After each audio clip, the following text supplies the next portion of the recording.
they ain't tell y'all? You tuning into the best morning show on the globe. It's Bradham and Emery in the morning, y'all. LeBron or Jordan, either one when I'm performing. Crossover, buzzer beater and I'm scoring. Bradham and Emery in the morning. Every play they on it. Every day I'm balling. Who's the coach? Who's the GOAT? Like Brady and Belichick, best show on the globe. And they embellish it. Y'all paying Ziffy, I'm Ken Griffey or maybe Mahomes. I stay in the zone, whether man to man or play in the zone. They can't stop me. Mayweather boxing, Curry with the shot, man. We just the best to be. Can we have our SP, please? This was meant to be. Every morning with Bradham and Emery.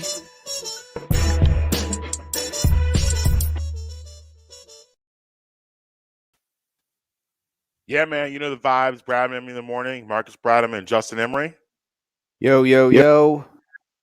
I forgot. So the other day it was Iverson's birthday. Mm-hmm. I missed a big one that day as well. Messed that one up.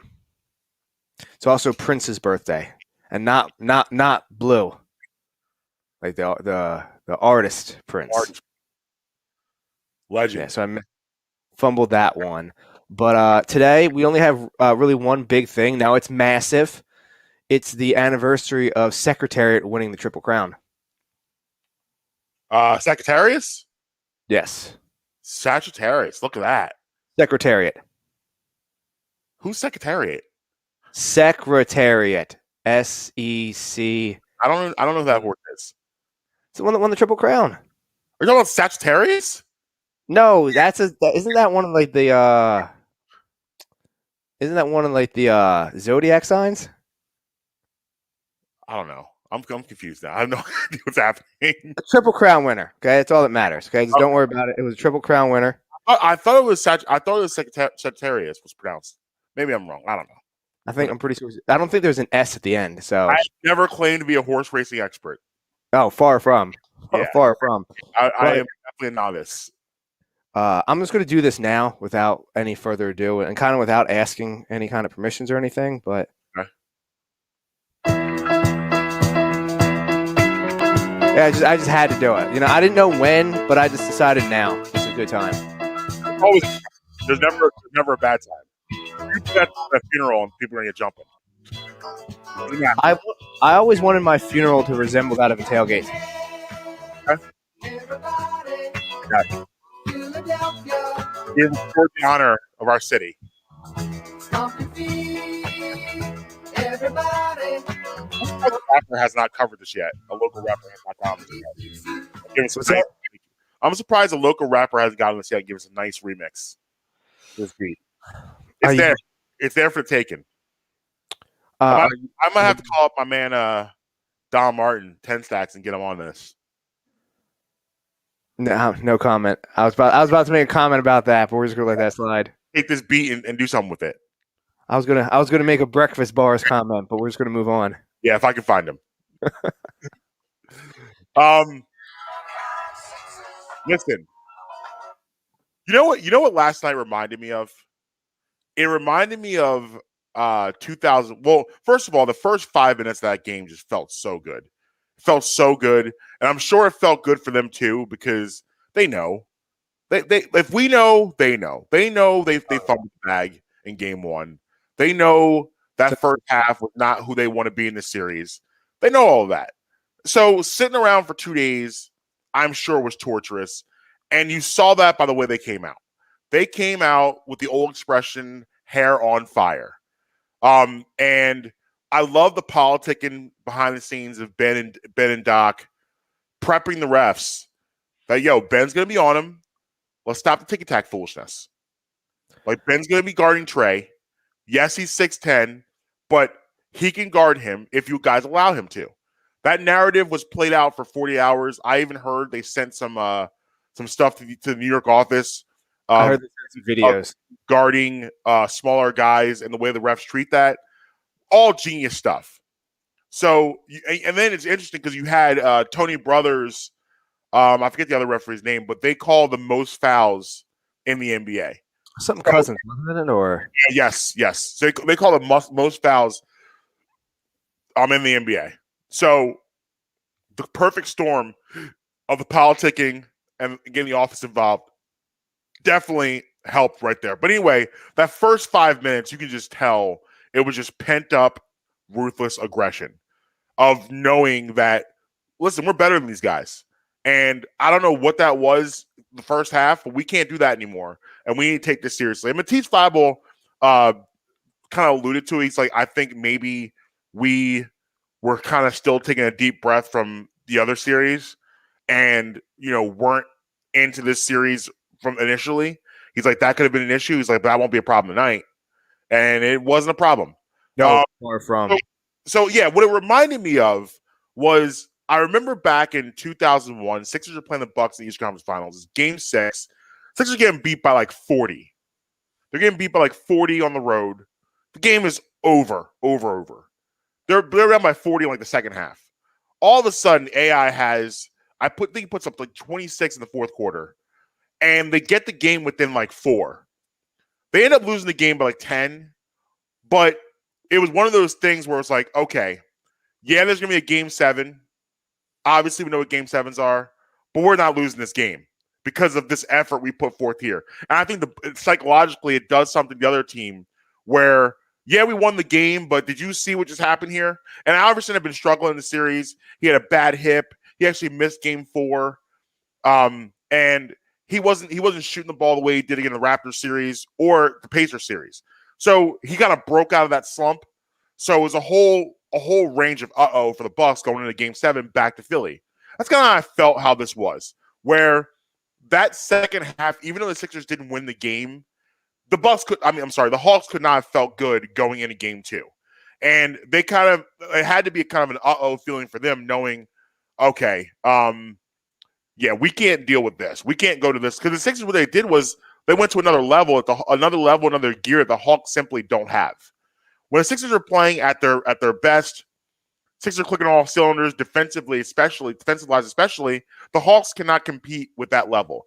What did I say about Trae Young? Trae Young is not a great shooter. And you saw that last night. Yeah, he scored 21 points. It was an ugly 21 points. And him shooting jump shots out of rhythm, he can't do that. He's not a shooter like Dame or Steph, where those 40-foot shots, you gotta have your hand up every time, or it's gonna be daggers. He's a guy that gets into rhythms, and when he gets into rhythms, he becomes a good shooter. He's a volume guy. He's a guy that gets up a lot of shots to get his points. And you saw what they did initially, that first half, they did not allow Trae Young to get in any sort of rhythm.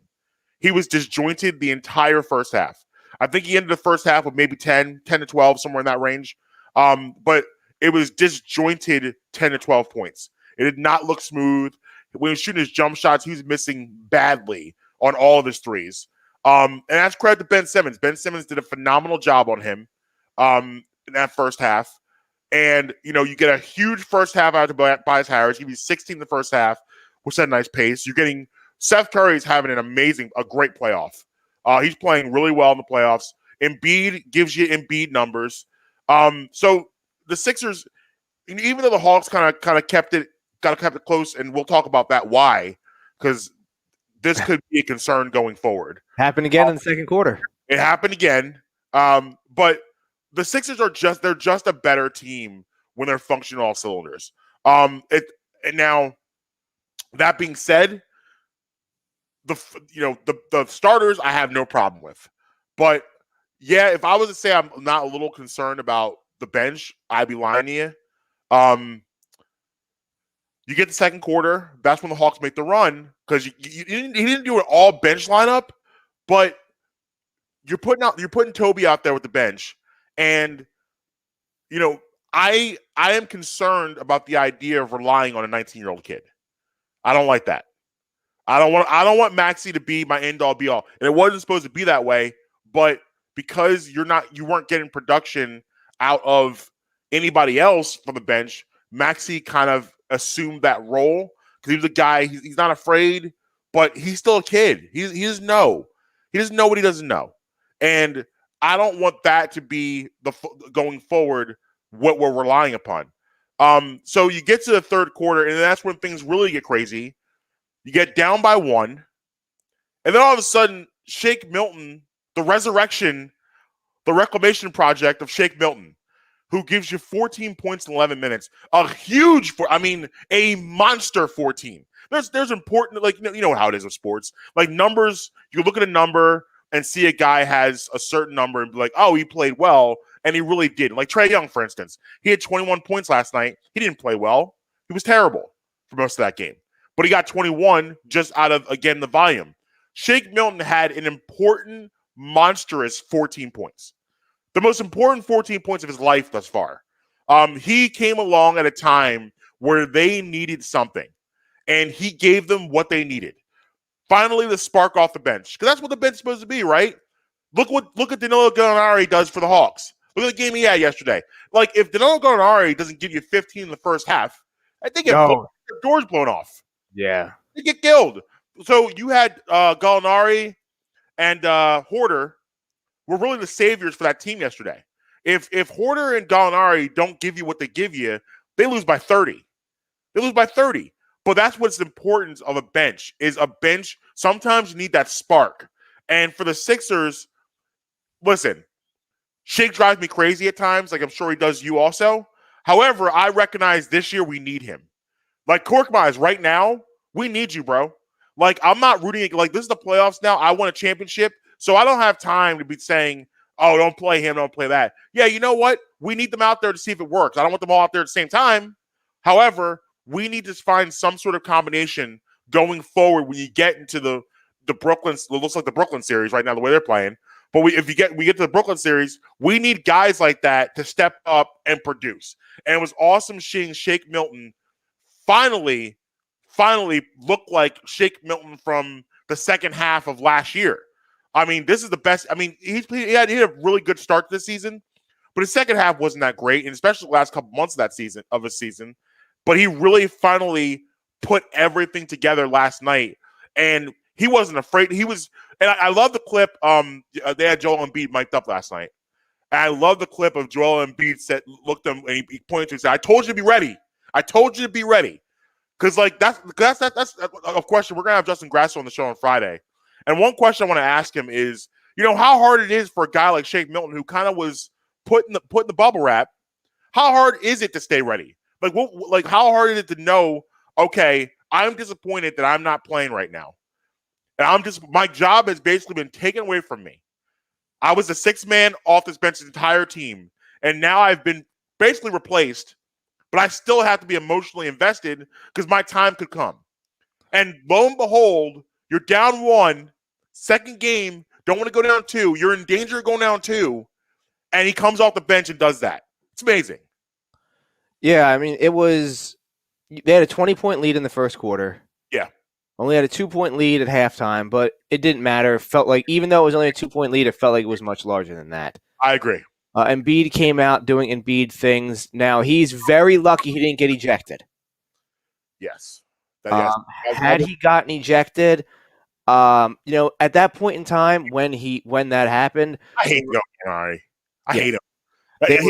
Quickly, he's a great guy in the playoffs to hate. He looks like a guy that smells like pickles. They were up by 8 with about 1 minute and 40-some seconds left when that happened. So, he played half the game. Had he gotten ejected, half the game was over. You probably still would have won. You had the lead. You had a lead, all that.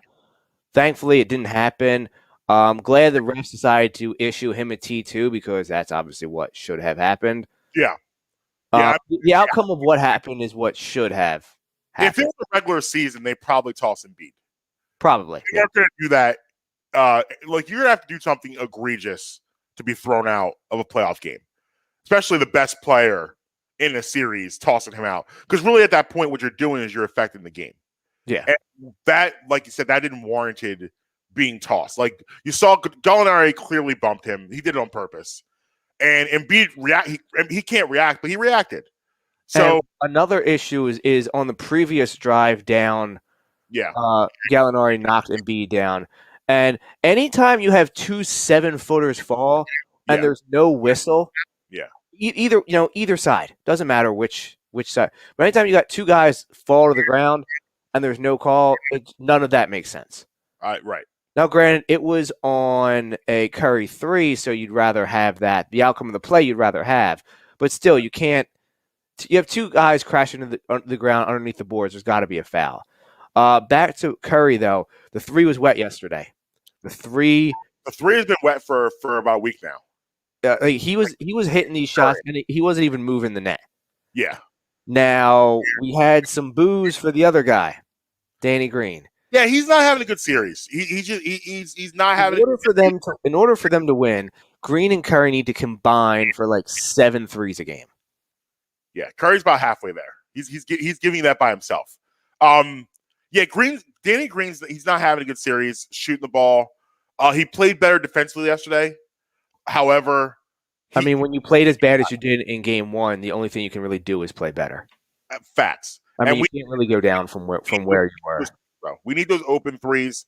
Because you look at it like game 1, and we brought this up a little bit on Monday, is that Danny Green kind of stopped some runs for the Sixers by missing some open threes on Sunday.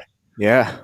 Some wide open threes. He missed. I can think of 2 in my head where the run was there and the run was brewing, and he missed wide open threes to really give him even more momentum. And that's kind of who Danny Green is.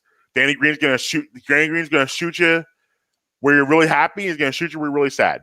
And hopefully he can find it, soon. It'd be nice to find it game 3 because listen.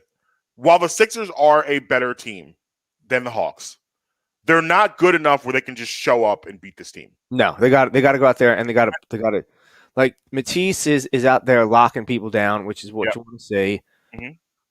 We did not see the Hive again, which is awesome. As long as you don't see the Hive, you stand a chance. Yeah. Korkmaz, he didn't play. He was just there yesterday. He didn't do I hate. I'm trying to figure out how to word this. I'd almost rather you have an impact that might negatively affect the game because at least you're out there having an impact than having no impact at all. Like Korkmaz. Organized cardio. Exactly. That's all he was doing yesterday. Yeah. So, at least he didn't lose you the game, but he didn't do anything. Dwight, obviously, playing good is what you need. Yeah. Need them putbacks and draw them fouls. Another guy I need more out of George Hill. He was next. Now, he played better, but again, with how you played in game 1, it's the only thing really to go is up. Here's what do you think the rotation's too big? Yes, that's one problem is that I think they're playing too many guys, and I don't know that George Hill's role's been defined, but this is what George Hill I want him to be. I want George Hill to be the captain of the second unit. That to me should be his job. Him and Dwight Howard, yeah. He's the point guard of the second unit. He directs traffic. He's telling guys where to go. He's the guy, but it doesn't seem like you got Maxey bringing the ball up. Shake was bringing the ball up a little bit. Like George Hill should always be bringing the ball up and directing the offense to me, unless it's a fast break. Okay, whatever. But if you're going to your half-court offense, George Hill's the guy in that second unit I want controlling the pace and telling people where to go and where to stand and what to do. That's to me is his job. And I'm not seeing him command the second unit the way I would like him to. It's kind of a free for. That's kind of one of the problems. It's kind of a free for all out there with that second unit. There's really no direction. No one's in charge. Everyone's kind of just figuring it out as they go. And let's hope for a fast break or an easy shot, and we'll see what happens. And that's not what I want to see, especially in the playoffs. I don't want to see that. So I need more out of him. Overall though, that they hold the Hawks to 26 left points, which is always good. And really, honestly, if you really been real about it, they really helped. In my book, they held them under 100 points. Like the game was over with 3 minutes to go. The Hawks were about 97. So the Sixers, I think they were up 112 to 97 at that point, something like that. And that to me was kind of the end of the game. So holding them under 100 points, in my book, like I said, is a huge deal, especially how they lit you up for game 1. And we both said, what makes me feel good is things that I can explain away. I knew going into this game, the Hawks are not going to shoot 77% in the first quarter again. That's absurd. No, that's not happening. I don't care who you are. That's not a thing. Now shifting gears and going forward to Game 3, which we'll really break down and get into on Friday. Like I said, they're gonna have to show up because this is a team that they're not. First of all, they're not afraid of you. They're not scared. They're young. They don't know any better. They got some really confident guys, and why not? Like, look at it from their perspective. They came here and they did what they wanted to do, which is split in Philly. They played really well in that Knicks series. They dominated them. They pretty much dominated you in the majority of Game 1, and they in their heads, hey, you know what? There were times where we were in this game. We got up by 1 in the third quarter, our first lead. We took it in the third quarter. We're going back to the crib. And I will say this about what happened there. I watched some of those Knicks Hawks games. Now, the Hawks front ran the entire game, but the crowd was way better than I thought they were going to be. Atlanta is not a great sports city, I would say, but they were into it. They were fired up. So things off of that. So you're gonna have Sixers fans in the crowd down there. That's number one. But it won't be like it was in Washington. No, but there'll be Sixers fans in the crowd. There will be. There'll definitely be Sixers fans in the crowd, but it won't be. See, Washington is a perfect place for a takeover because while I say Atlanta is not a good sports city, Washington is a bad sports city. They don't really care. Yeah. I don't know if I'd say that. They're not a good sports city. I don't know if I'd go that far. The Wizards, maybe. I'll give you the Wizards, but I'm not going to say Washington as a whole. The Nationals also. Well, I mean, who wants the Nationals? I don't know. No, there's a lot of Nats fans down there, man. There's a lot of Nats fans. Not enough. I mean, I'm not saying that like every city is going to have their diehard, devout core, but they're not. Like, if you look at the great sports cities, Washington is not going to be on that list. Like, I don't even put them on a good sports fans list. They're not. It's not great. They're All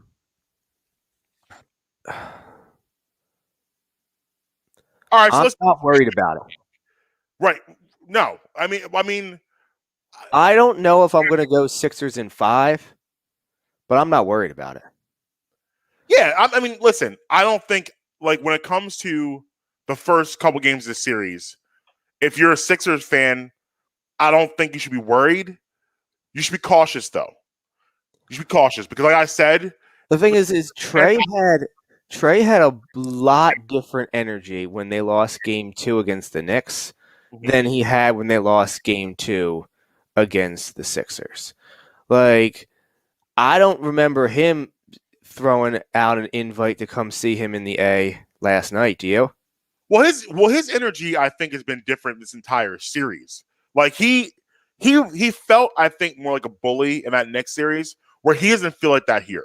He's been really, even Game 1, wasn't a lot of showmanship from him. And he played well Game 1. Wasn't very showy. He wasn't talking to this crowd the way he was talking in New York. Not at all. He wasn't saying much of anything. Here, so did they have? I know they had. Was it Shake was mic'd up? Was he the one that was mic'd up yesterday for the Sixers? Embiid was mic'd up. Oh, it was Embiid, and I think wasn't Trey Young was mic'd up for the Hawks? Yes. So did you hear the little exchange between Young and Simmons that the mic caught up that they played a little clip of? It's a long game. Yeah. Simmons, yeah. I believe Simmons blocks him and says something. You're probably like too little, something like that, et cetera, et cetera. Yeah. So he's like, it's a long game. Right. Don't matter. Right, and that's it. But his energy has definitely been different because I think, listen, if you took Trey Young and alone and the comments wouldn't get out, he knows the Sixers are a better team. He knows they're playing with house money right now, as they say. They definitely are. Like, there's no question. The Sixers, we've talked on this. We've on the show out. We went in there for 25 minutes now. We haven't even really dove into the dominance of Joel Embiid. No, like Embiid scored 40 yesterday and 39 on Sunday. They literally can't do anything with him. Double team, triple team, whatever you want to do, it's not working, and it won't work because you literally don't have. You don't have a guy to do that. You don't have a guy that can. Not just you. Him. Nobody has a guy to stop him. Oh, right. Nobody does.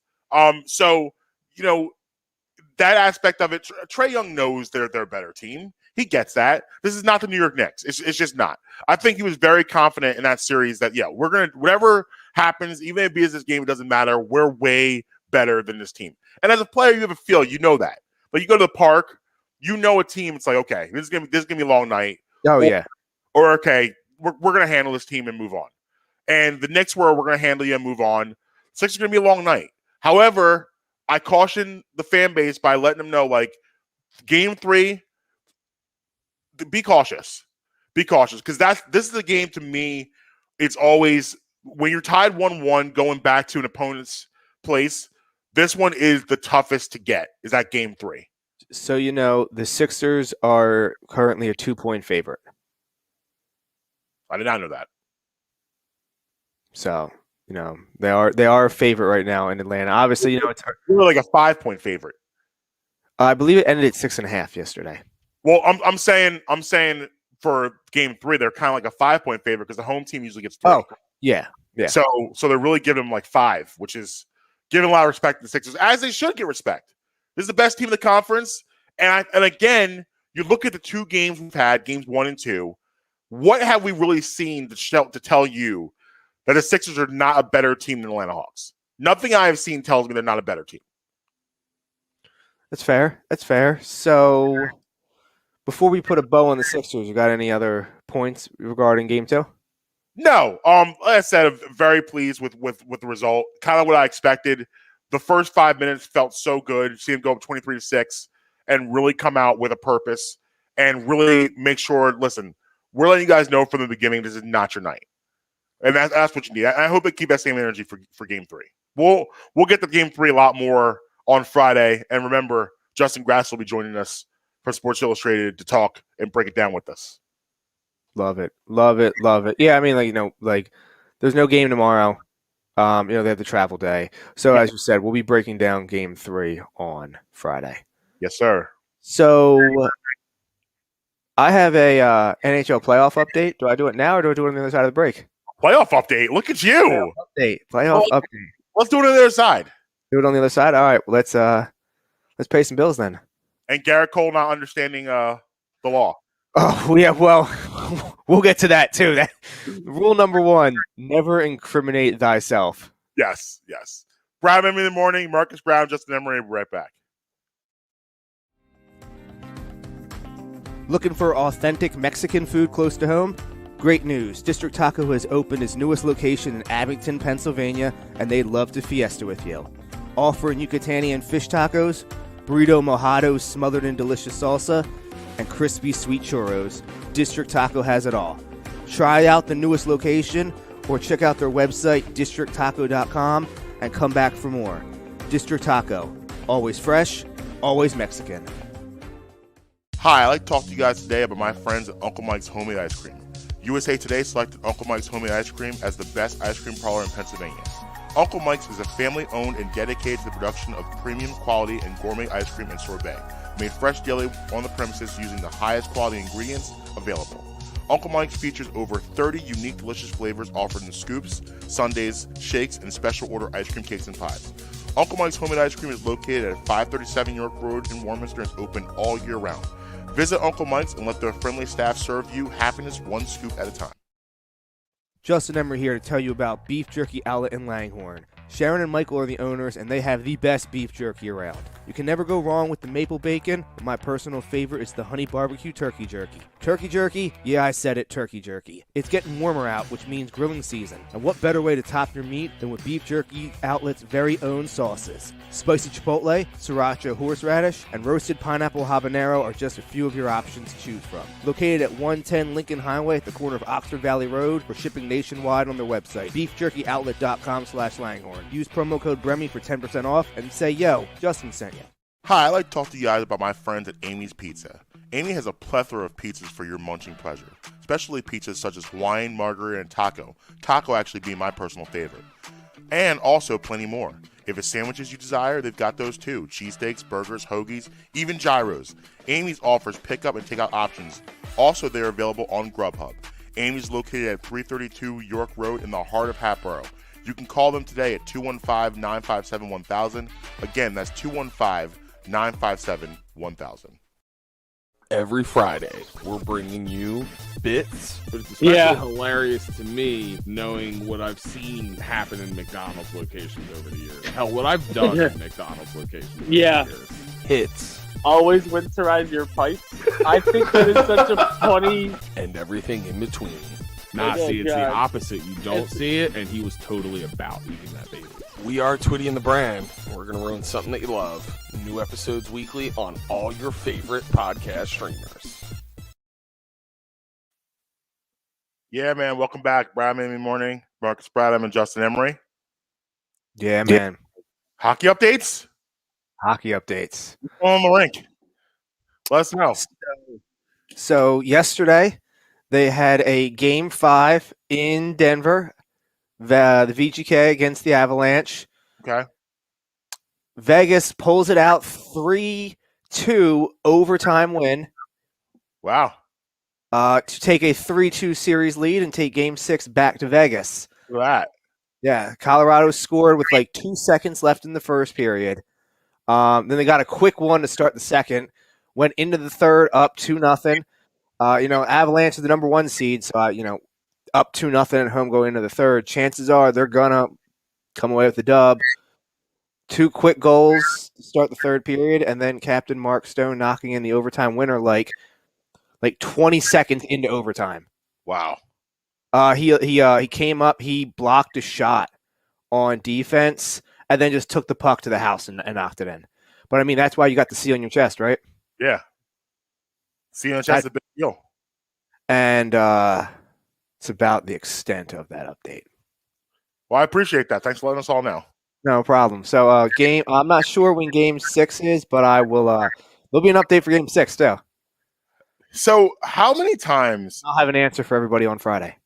How many times over your lifetime, I want you to ballpark this. How many times over your lifetime have you seen in the news something about cheating in baseball? Ballpark it. How many times have we been down this road? 8675309. That's how many times. Yeah. So I've been alive for 40 years and about 6 months. And I can say in my lifetime, it has been probably at least 5 to 7 times a decade that some sort of cheating scandal has happened in baseball. And a lot, like, this is what drives me crazy about all this stuff is that this is baseball's fault for allowing so much of a gray area. So hold on. So before we get into this, let's play the clip of Garrett Cole so that they can kind of lay the foundation of what we're kind of trying to talk about. So this is Yankees ace Garrett Cole asked specifically if he uses spider tack, which is one of the substances that pitchers have recently been questioned about whether they're putting on a baseball. Yeah. And this is him at a Zoom press this is, when was this? This was yesterday. This was after, this was yesterday this happened. And we'll just take a listen. Marcus and I, neither one of us have passed the bar, but we will both tell you, this isn't what you're supposed to be doing. And have you ever used spider tack while pitching? I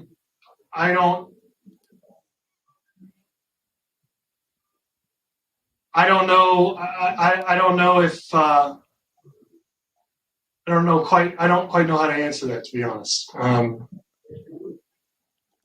mean, there are customs and practices that have been passed down from older players to younger players, from the last generation of players, generation of players, and not the customs. I think there are some things that are certainly out of bounds in that regard, and I've stood pretty firm in terms of that, in terms of the communication between our peers and whatnot. What is he saying? And I, again, like I mentioned earlier, there's, this is important to a lot of people that love the game, and this is including the players in this room, including fans, including teams. And so if MLB wants to legislate some more stuff, that's a conversation that we can have. because ultimately we should all be pulling in the same direction on this. Oh my God. Someone when he started going, a lawyer should have walked in and said, okay, that's enough. Press conference over. Garrett, can I talk to you for a minute? That was wow. Now, pre-show, you were aware that he had said something. We talked about pre-show, but I hadn't played the audio for you prior to that. So that was worse than Roger Clemens. I misremembered. Yes. Now, like I said, I have heard that clip before. I've heard his comments, but that's the first time you heard it. Yeah. Reaction. Go. Yeah, he needs some. The media training is not working at all. That's a very listen. If you don't want to lie, it's a very easy no comment. Or next question. But so let's break down what he said on three different levels real quick. All right. So there's three different aspects of this that I want to break down. Okay. Aspect number one is the tradition and pass down to peers thing. So we're going to go start there. Yeah. Second aspect I want to break down is where he said teams and whatever that was that he was talking about there for a second. And then the third aspect I want to take at is him saying the whole legislation thing. Mm-hmm. So first up is he's saying, it's, was it passed down from his peers or whatever that, the traditions of the game. So that tells you that everyone's doing this. Yeah. Yeah. I mean, if one guy's doing it, everybody's doing it. Okay. Absolutely. So that's what that tells you. Number one with that. Yeah. Secondly, are teams providing the pitchers with this substance? Now, I do not believe that teams were providing players with steroids. They were getting that on the outside. Okay. I do not believe that teams were providing, they were the ones giving it to them. But this, I mean, I don't know. I'm just throwing that possibility out there because he said, different things with different team philosophies, not to mention, think about where he came from before he went to New York. Right. Yeah. He does not. Now, granted, I understand that was more of a fielder's thing than a pitcher's thing, but it doesn't matter.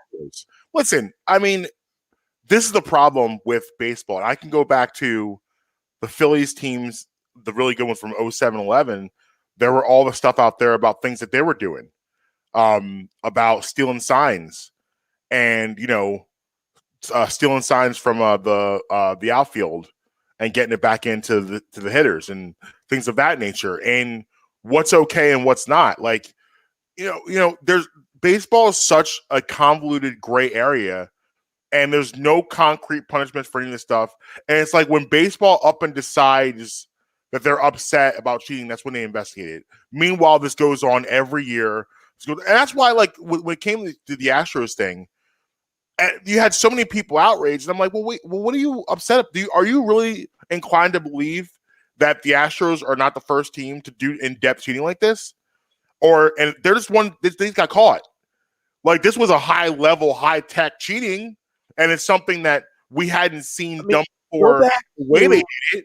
But go back to the Phillies when they had the guy in the bullpen. That's what I'm saying. Yeah. Okay. Yeah. With the binoculars. Yep.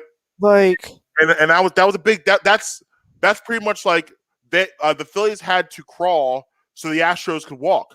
But honestly, that wasn't when the Phillies were doing that. It was kind of like, okay, that's just stop doing that, and that's pretty much all it was. It wasn't anything more than that. There wasn't any crazy fines. Let's not act like the Astros players were punished. Let's not act like the Astros were really punished. Right. I'm saying, but the way it was reacted to. Oh, yeah. It was very much like, oh, you're bad. If they were, let me tell you something. If there wasn't a pandemic and there was an actual season, they might have been tarred and feathered on the field in front of the rest of baseball. Definitely. But you had guys out there were going to throw at their heads. Oh, yeah. I would spit in their faces. Like, you had guys saying wild things. And the players were mad, too. It wasn't just fans. Yeah. Other players were mad, too. Right. But, like, to me, I was like, well, I don't – like, so this is really bad, but that's not that bad, and this is okay, and this is a wink. Don't let me catch you doing it, but do it. Like, what do you guys say is actually really cheating in baseball? Please help me out, because I don't know. I can't keep track of Like it's almost like a person who changes their religion every 2 months. Like you're a Buddhist, now you're a Christian, now you're a Catholic, now you're a Protestant. Who are you? Who are you and what rules do you follow? Who is your God? Please help me out. Well, Like what it comes that's down how I to feel. It's just they're all over the place. Major League Baseball, or let me rephrase that. It's the sport of baseball, not just Major League. It's the actual sport of baseball. Mm-hmm. There's a couple issues with it. Number one, it doesn't have strict enough rules and penalties. Right. For infractions. That's number one. Number two, the NFL, right? I know we're going to compare two different sports. I know it's not always perfect, but the NFL. You have to for this. You wear a different pair of cleats than you're not allowed to, $15,000 fine. Yeah. Now, baseball is much more of a leisure sport. So they can get away, oh, let me wear crazy socks or let me wear this. So there's much less emphasis put on the physical look of the players. If that's not a problem, then why is it an issue if you say, oh, he's got something underneath his baseball cap? Because that's always what they do. He's got something on the brim of his hat. He keeps reaching his hat. You won't have that in the NFL. You won't have that in other sports. Like, there's a fundamental flaw with baseball. Yeah. Now, I'm not here to try to solve it. I'm not on their payroll. You know what I mean? They have Theo Epstein. They brought him in to be, I guess, like in the commissioner's office in some aspect or whatever. But this is big. Well, and this might be the biggest issue that they've faced. I don't know if I'd say since the steroids, but like. Yeah, but I'm glad you brought that up because this is see, here's the hypocrisy of baseball. Do you know why they actually really care about this? This is why they actually really care about it. People are not watching because there's no offense. Exactly. That's why they care about this. They care about this because there's too many strikeouts. Batting averages are down, and people want to see the ball go out of the ballpark. And they want to see the ball being hit in the field. And there's been a lot of complaints that the ball is not going in play a lot. So now all of a sudden, and this is just like in '98 when baseball was brought back to the major after the strike, after everyone walked away, they got baseball back through all those home runs with Sosa and McGuire and Bonds and all that stuff like that. You get all these home runs. So we're not going to say anything now. We're going to wait till all this is over, and then we're going to say something because now it's not benefiting us anymore. This is the hypocrisy of baseball. Now, yes, I agree with everything you said. Now,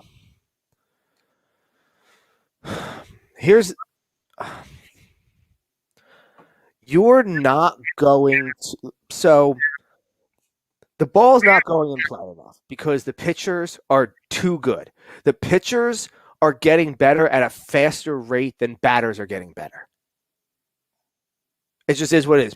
Players are throwing harder, throwing better breaking pitches faster than batters are becoming better hitters. I don't think guys are as disciplined to play as they were.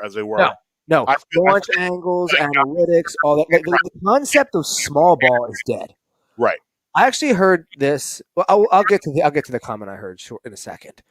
But another issue that you have going off the point you made about how people want the ball in play, it's not going in play, etc.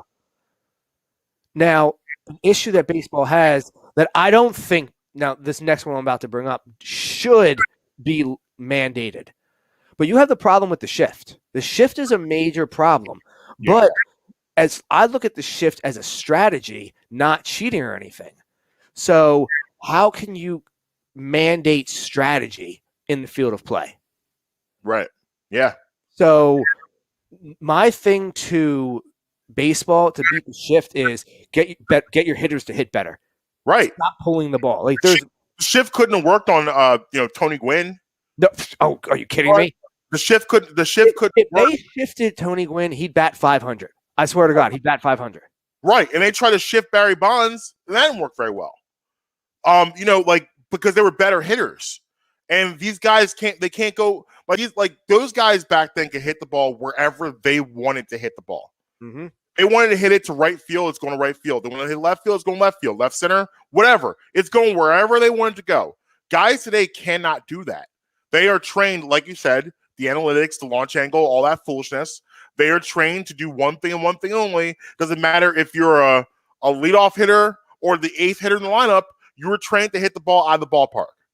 So I heard this comment. I was listening to some show, watching some show. I forget where I heard it or who said it. If I knew who it was, I'd give you credit, but I don't remember. He made a great point about baseball, and before I won't say his comment, I just want to compare it to what we actually said last year. So, watching the Eagles' offense last season, and then watching the Rams offense, watching the Packers offense, watching the Buccaneers offense, it looked like two different sports. I understand they're both playing on the same. It looked like two different sports. It looks like one guy was playing by a different set of rules. Right. That's how baseball looks like in every other country compared to here. And the comment of what the guy said is that what you're watching out of Major League Baseball, the MLB game, is not baseball. That is not baseball. That is a bona fide skills competition on the field of play. Who can pitch the best? Who can throw the most strikeouts? Who can hit the most home runs? It's a skills contest. It is not the game of baseball because the concept of singles, doubles, triples isn't there. But if you go and watch the game over in Japan or in any of the Dominican leagues or any of those, it's different. They don't. I mean, I'm not saying they don't care about home runs. You obviously got to be able to hit the ball out of the ballpark. You got to have a guy who can clear the bases for you. Well, to your point, go back to like 25 years ago, right? And look at through the lineup what it looked like. Your leadoff hitter, 285, 3 home runs.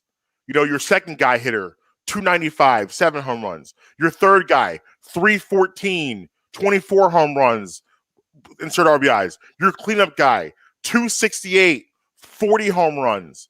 Your fifth guy. You see what I'm doing? See what I did here? Every guy's look there where they hit in the lineup looks like you have a role. You have a role. Right, those numbers. Now your lineup, your leadoff guy could be have 47 home runs and hitting 240. And who's responsible for pushing that shift? Jimmy Rollins. Yeah. He changed what a leadoff hitter looks like. I mean, he would hit 20 home runs. I would go Ricky Henderson before him. Because Ricky Henderson was that. The thing is that Rick, got you. Yeah, but here's the thing: is it's the same thing that we do when we compare like LeBron to Steph. Nobody's good. Like Ricky Henderson was such like on so high of a level. Yeah, and it's easier for someone to achieve J-roll status than Ricky Henderson status. Yeah. Okay. Don't get me wrong. J-roll's an MVP. One of my favorite players. I'm not trying to diminish him, but he's not at the table with Ricky Henderson. No. And he'll tell you. He'll tell you that too. Yeah. Yeah. Offensively speaking, no way. I agree with you. Yeah. I mean, that's a good point about the skills competition.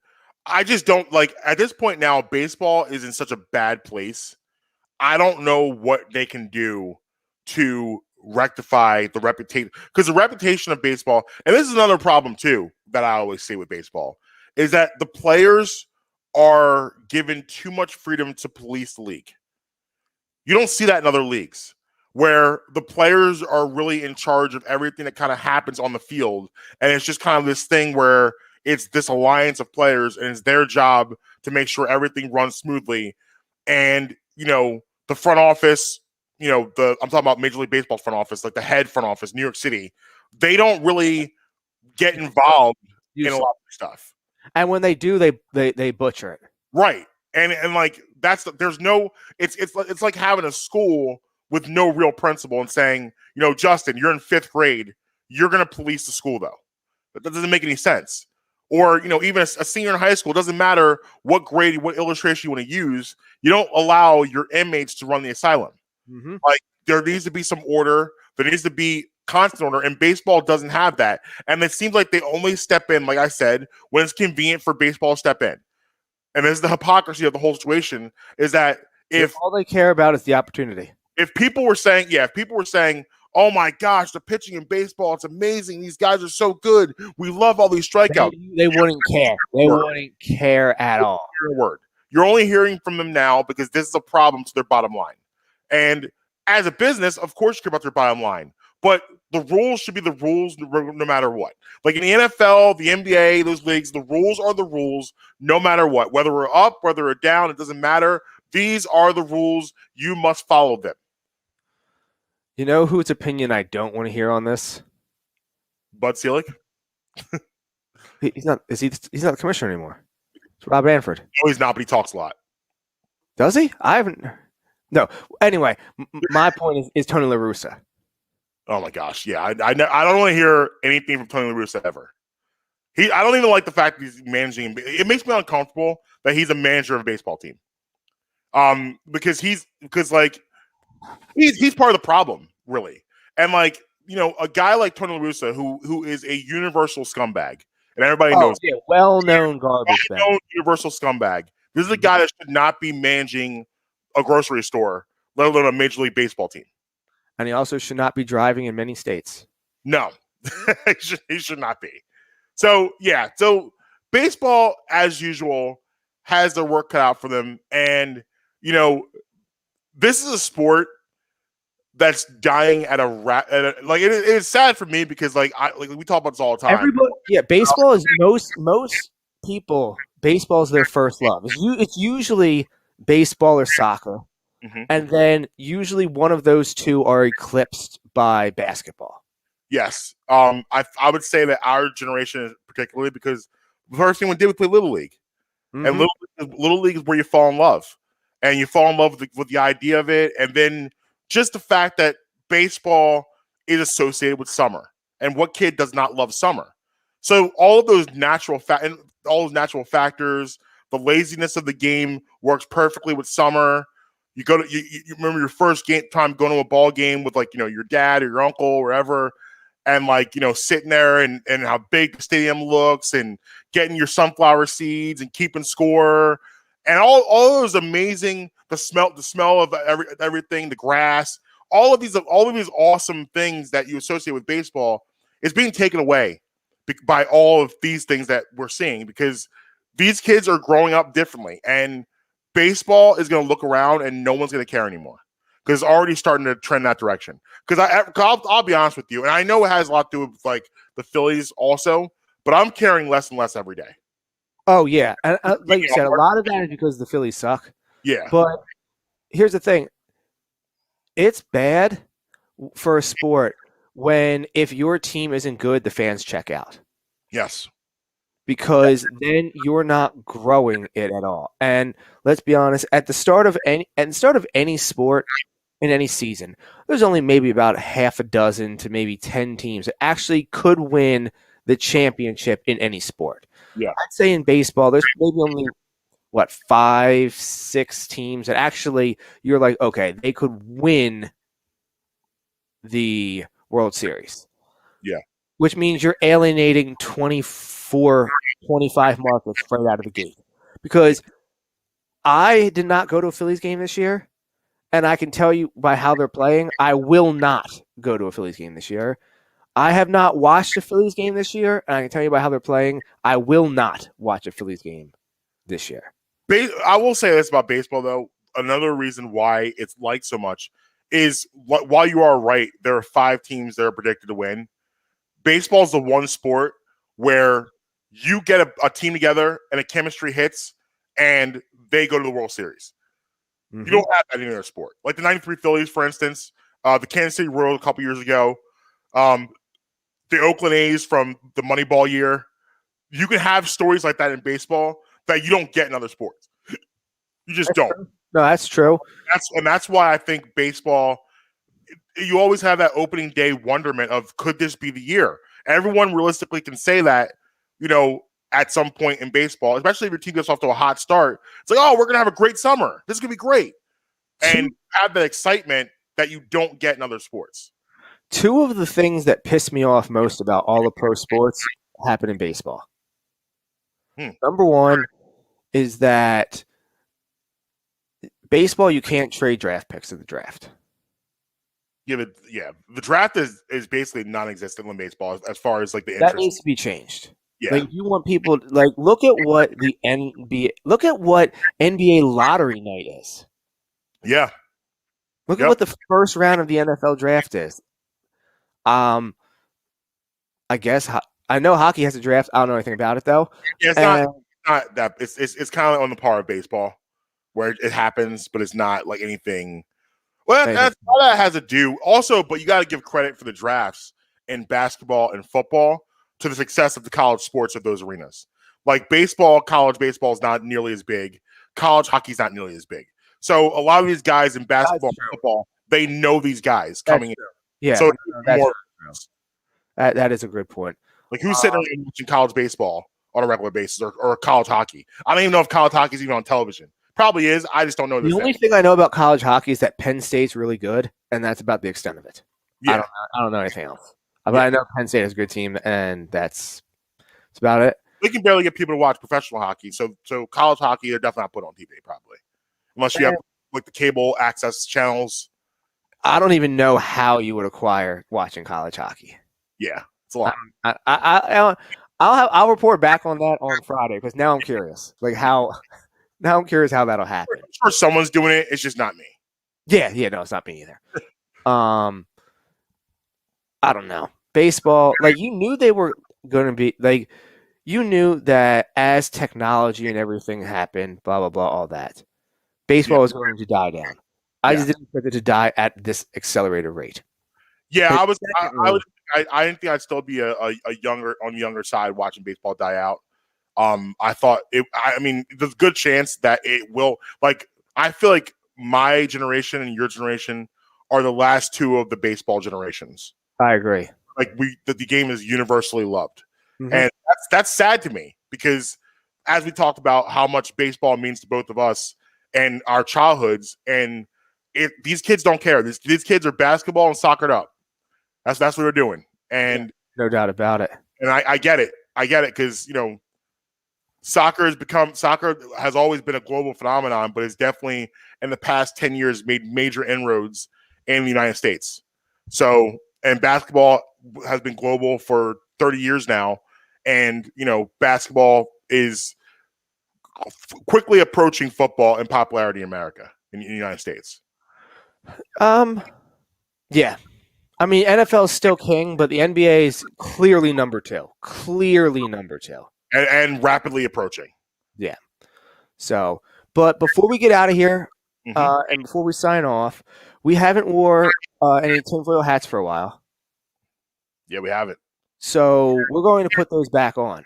Okay. Our good friend Twitty drops by with a conspiracy theory, and we're going to see where he went this week with it. All right.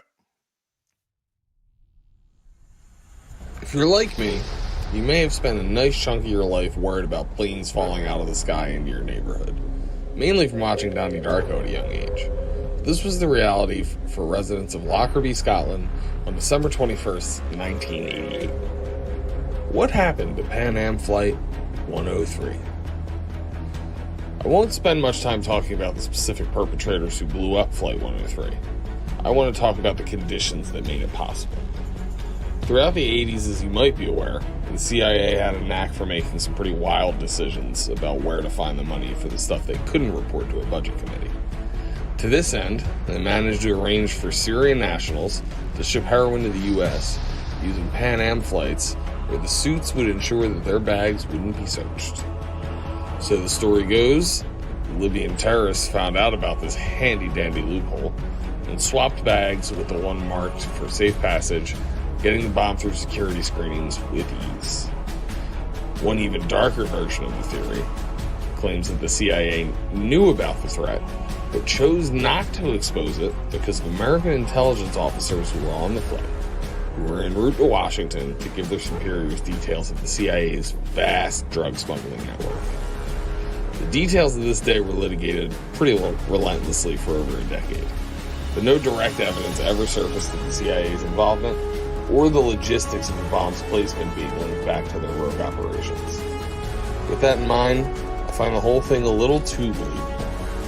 But what do you think? Yo, that's crazy. I remember being a kid and Pan Am Flight 103. I remember that Pan Am Flight 103 all over the news for months. So that comes to mind. And it also comes to mind the like Twitty said, the horror of a plane crashing overhead. And the first thing I thought of, do you remember Breaking Bad? Yes. His dad. Yep. And you had the legs with the seat still attached in the seat in the lawn. Like that is the ultimate nightmare of something like that happening. Listen, there's been talks, and I watch a show. I don't know if you watch Snowfall. There's been talks about the CIA's involvement in the drug game for ever. Oh, decades, especially in the 80s. Decades. And the war on drugs really being. Listen, the CIA. I think it's the George H.W. Bush CIA building is that is the sketchiest place on planet Earth. Yeah. Like whatever, like that is a wild place. I've driven past it many times. Yeah, I mean it's all. I mean the government's involvement in drugs. I mean it. If you think about it, it makes a lot of sense. Why? Makes perfect sense. Why would you not get involved in something that would make you trillions of dollars? If you're government and you can do that, you can do whatever you want. And that way you have a bankroll for whatever you want to do. Exactly. And you're already pretty much legalized drug dealers with the healthcare game anyway, so why not? I don't remember the Pan Am flight or any. This is pre Pan Am Flight 103 was like I believe like late 80s or something like that. I don't remember the details. I just remember the like watching like Action News and seeing the lead story Pan Am Flight 103. Like cause I'm a weirdo with numbers and stuff like that. So I remember that was like stitched in my brain. Like, what is this Pan Am Flight 103 and why are we talking about it so much? Fair. So Sixers tied the series. Yep. Going to Atlanta Friday. Yes. Previewing that on Friday with Justin Grasso. Absolutely. I will be giving my final answer on my hockey fandom. Okay.